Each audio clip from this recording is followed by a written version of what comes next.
The population of Whitehorse's newest neighborhood continues to explode. Whistlebend is at almost 4,000 people now. Absolutely just booming, and will continue to do so. If you drive down this street and look at just about as far as you can see, those are all new developed lots. Arno Thiel is among the new arrivals who will vote in the next territorial election. He's glad to hear there might be 2 new ridings in Whistlebend, instead of it all being lumped in with a pre-existing one, making it by far the largest riding in the territory right now. The recommendations come from the Yukon Electoral Boundaries Commission. At first, the commission said the ridings of Vuntut-Gwitchin and the Klondike should be merged into one, in part based on relatively small populations, but the commission has now backtracked on that. Dawson City Mayor Bill Kendrick says while council has no official position on territorial politics, he thinks that's the right move. Relief that, the riding of Old Crow and Dawson City will still have separate MLAs. I mean, this is important because it would be very difficult for an MLA to adequately represent both communities at the same time.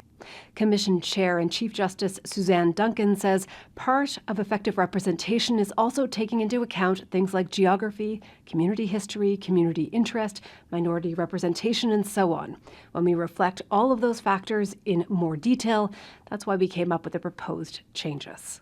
Those new proposed changes also include dividing the current Mount Lorne Southern Lakes riding into 2 districts, one being Carcross, Tagish and Teslin. The other riding would include Mount Lorne, Marsh Lake, and Goldenhorn.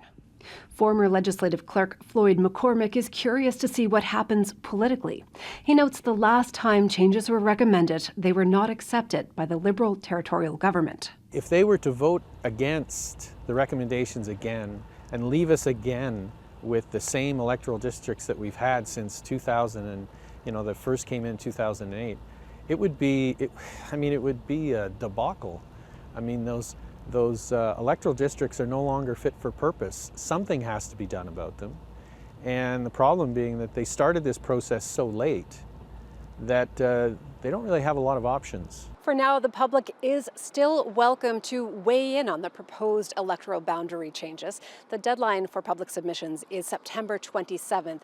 And then a final report with official recommendations will be tabled here at the legislature next month. Cheryl Kawaja, CBC News, Whitehorse.